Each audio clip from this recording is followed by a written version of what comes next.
Hey everyone, and welcome back to my channel. The most unexpected collab of all collabs has happened. Jeff Wittek and Tana Mongeau appeared on Trisha Paytas' latest podcast episode this week, and there is a lot to get into, so brace yourselves.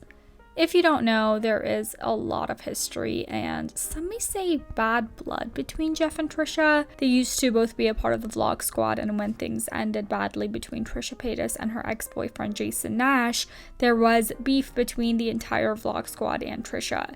There was the infamous Starbucks encounter where Trisha saw Jeff at Starbucks and he not only ignored her but left the building before even taking his drink. And then there was the infamous Frenemies episode where Trisha and Ethan were getting down to the bottom of some SA allegations against former Vlog Squad member Dirty Dom and the Vlog Squad's involvement in the SA occurring. Jeff decided to show up on Frenemies to clear his name and some of his friends, but ended up just embarrassing himself and incriminating some Vlog Squad members even further. In his defense, he does say that he was on a lot of painkillers at the time due to a recent eye surgery that he just had. Okay, so that's the backstory, but since then, Jeff has cut ties from the Vlog Squad completely, but it seems like Jeff and Trisha have hashed things out because he has come on her podcast with his new BFF, Tana Mongeau.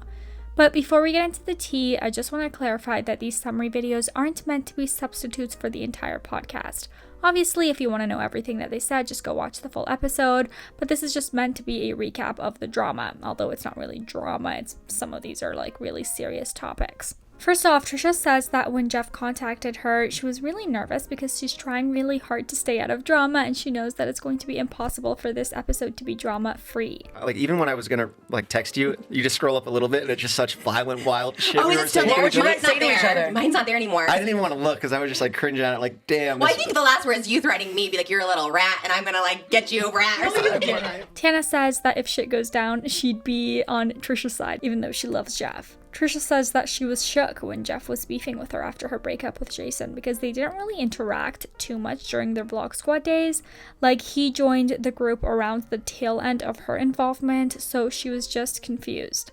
Jeff responds saying that he's just loyal to his friends to a fault, but he has been wanting to reach out to her for a while now. Jeff talks about how Trisha encouraged him to speak out against David Dobrik, who caused his eye incident, saying that he was embarrassed to talk about it at first, but when he went on Frenemies, Trisha was the one who really brought it up. She was one of the very first people to bring it up in public, and he was scared, but he's thankful for it now. Apparently, David's podcast episode where he basically blamed the crane incident on Jeff himself came out right before the statute of limitations was coming up, so now Jeff is fighting it in court. Trish says that it's absolutely wild to her that that incident has now been swept under the rug and people have just forgotten about what David Dobrik did. Jeff says that he should have seen this coming because even with the SA allegations against Dirty Dom, David was going around putting the blame on the girl and not taking accountability himself. But that's what this game does. People get such an inflated ego from social media that they think that they are on a higher level than other people. Trisha asks if he talks to anyone from the Vlog Squad still. Jeff answers saying not really. He did see Matt King at the gym once and Matt was super nice and offered to come on the podcast. Jeff never really followed up but says that maybe he will. And he also hung out with Mike Sheffer recently. Jeff also saw Jason at the gym and this part was super funny to me. Did we not say his name either? I don't know. We can bleep it. Okay. It's fine. No, I don't care. What'd you say, creepy old man before? Yeah, you can use that term. I saw him in the I gym. literally never think about him. He does not exist. Apparently, Jason came up to him and was nice, and Jeff was obviously civil back then, and Jason said this. But I just told him, I was like, you know how it is. The kid's fucking stunted. He'll never believe anything that he did anything You wrong. said that in person? Mm-hmm. What did he say? Yeah. So fake, though. I hate that. I hate when, they agree. But it's I always say this. You can, love someone and be friends with someone, but still admit they did something effed up. You don't have to be defending him. Jeff says that there's still a lot of things about David that he hasn't spoken up about, but he wants to wait until an actual trial or something to bring it up, which, is probably smart. But going back to the Frenemies episode, Jeff says that it hurts to watch that episode again, but it was a wake-up call for him, and he again thanks Trisha for pushing him to speak out against what David did. Trisha also apologizes for going so hard on him. Trisha says that she too was gaslit by the Vlog Squad in the same manner that they were trying to convince Jeff that the crane incident was his fault. they would tell her that she was on drugs and she would do all this shit, but she was actually never on drugs during the entire time that she dated Jason. There was so many instances where like, you did this, so own up to it before we like go to the police. But I'm like, okay, if I really did this, there would be a police report. There would be news reports about this. You know what I mean? Like crashing into someone's house. I'm like, that would be all over the news. And there'd be a hole in the house, right? Thank you. Wait, that never happened? Didn't she own up to having done this like multiple times?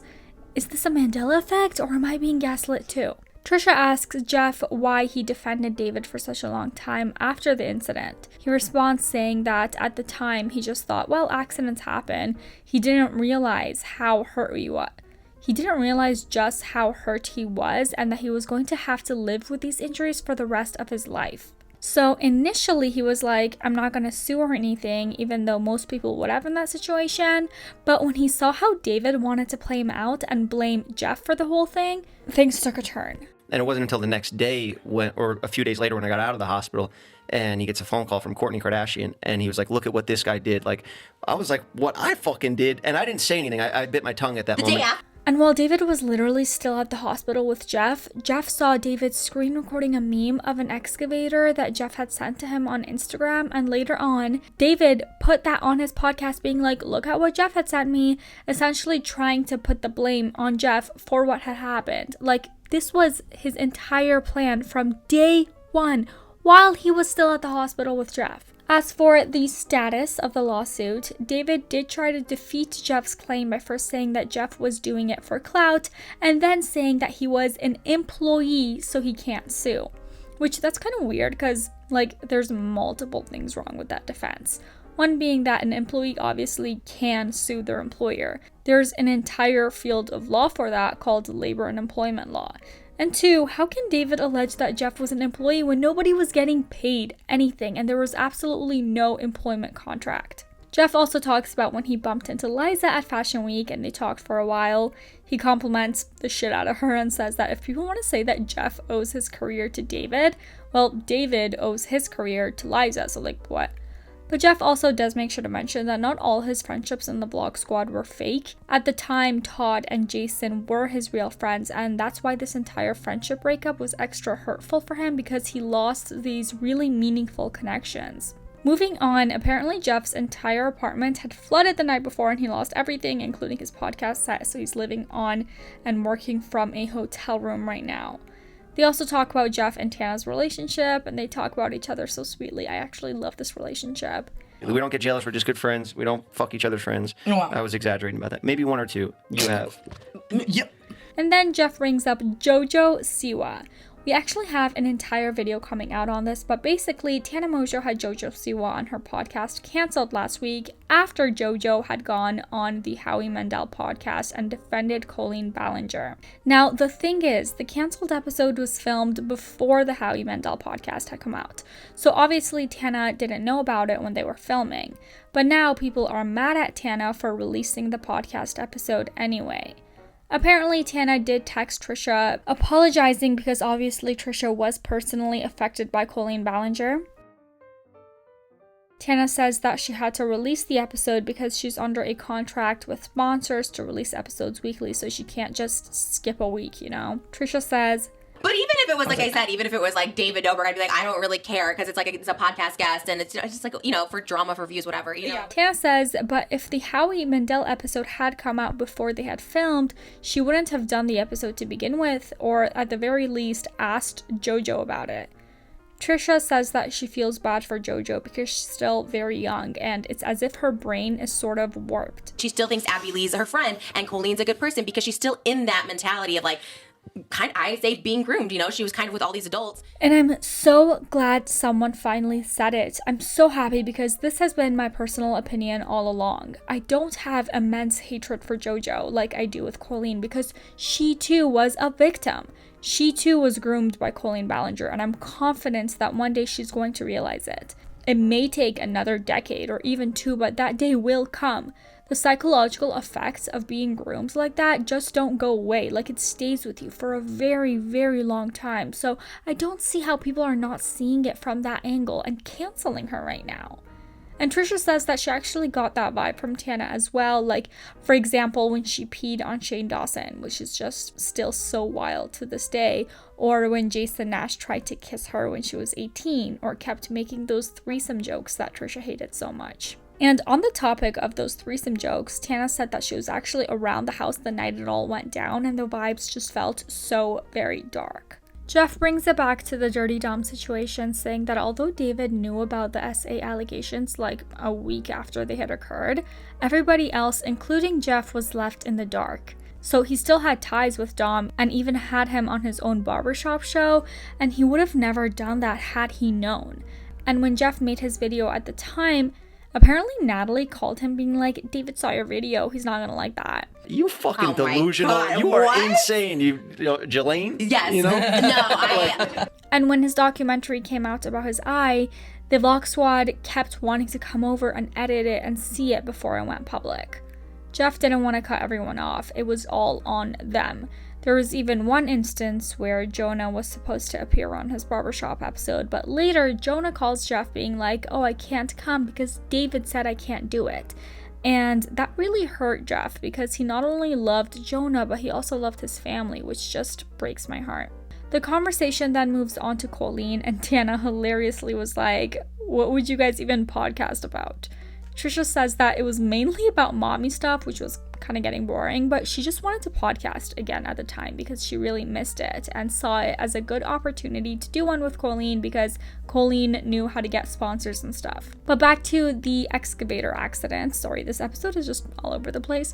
Trisha asks Jeff how he mentally healed from losing his looks. What the fuck, Trisha? Thanks, Trisha. no, I mean that. Like, you're known for like your pretty this figure. Now you don't have it. Jeff says, well, looks fade anyway, so you better figure something out other than that, and Trisha recalls how obsessed David was with Jeff's looks. But back to Trisha's question, Jeff said that it was really tough for him at first, and for a while he didn't want to be on camera, and he was really insecure about it. And he still does to this day have bad eye days where he doesn't want to film. But things took a turn for him when he realized that he's rich and he can just go to Rodeo Drive and buy a bunch of cool looking sunglasses. Jeff saw David in Vegas 6 months ago and said that he was pissed to see David there, especially after everything that David's legal team has been saying about him in courts. But David basically tells Jeff, I know why you keep talking about me. You want me to respond. Wild. I'm talking about myself and shit. That's I'm your living story. with you, narcissist fuck. You think I'm talking about you to get a response? Yeah, do He respond. said that? Respond. Oh, that's what they. Yeah. Oh, They think they're higher, like above people because you can't talk about I was shit. like literally You're just not talking about engaged. because you got shit to hide. You know you'll get caught up in a lie. That's why you're not talking. Trisha asks if David ever ended up paying for Jeff's hospital bills because that's what Natalie's been going around saying. Jeff says absolutely not, and Natalie is actually a big part of this case, so he can't wait for the truth to ultimately come out. And thankfully, Jeff's entire law firm really believes in the strength of his case, so they have taken it on a contingency fee basis, which means instead of billing him hourly, they'll just take a cut of his winnings if there are any. Usually it ends up being a higher amount if the client does win to make up for the risk that the law firm is taking, but it's a really good structure in cases like this where someone as powerful as David Dobrik can afford the most expensive legal representation there is and basically drain out the opposing parties simply because he has more money. that makes me so happy because that's what I was worried about. Because every time that happens, if you sue someone with more money, they do it just so you like go broke. Like it'll just happen. Like the people will always, and someone like David will just like drain you for sure. He'll just keep it going for a long time, so you just can't afford it it's stressful. anymore. Like I have to talk to the lawyers a lot. Jeff also says that he doesn't blame the entire vlog squad for cutting ties with him and sticking with David because they don't just believe in themselves to be able to have a career on their own. Jason, he gave me a lot of opportunity. He would put me on stage, like go open for me and all that stuff. Like I'll forever be grateful for that. But you still don't even believe in yourself enough to try and do shit on your own. You think you need this guy and you'll stick with him even though you know that he did a lot of wrong shit. They go where the money goes. I feel like that's a lot of people too. But now the shit's all dried up. He ain't paying nobody. He's doing fucking Snapchats. Is that worth it for your career to try to be in the background of somebody's Snapchat? Regarding Tana's relationship with David, Tana said that he actually stopped associating with her long before the Jeff accident because he didn't like the Paul brothers and he didn't want to be associated with them in any way. Which is kind of ironic to me. Like, sure, the Paul brothers have done some very questionable things, but at the end of the day, compared to what David's done, they're like saints. And the last 20 minutes of the episode were pretty drama-free, so you can go ahead and watch that episode yourself if you're interested. But the response to this podcast episode has been overwhelmingly positive. One user commented, "Seeing Jeff slowly turn into one of the girls has been the most satisfying transformation ever. Love all of your guys' chemistry. I hope you see more of this trio in the future." Another user commented, "Jeff calling Natalie Jolene is top tier." Well, that was it for today's video, you guys. Thank you so much for watching. If you enjoyed, please make sure to give this video a thumbs up and subscribe. We post new videos every single week, and for now, here is some eye bleach.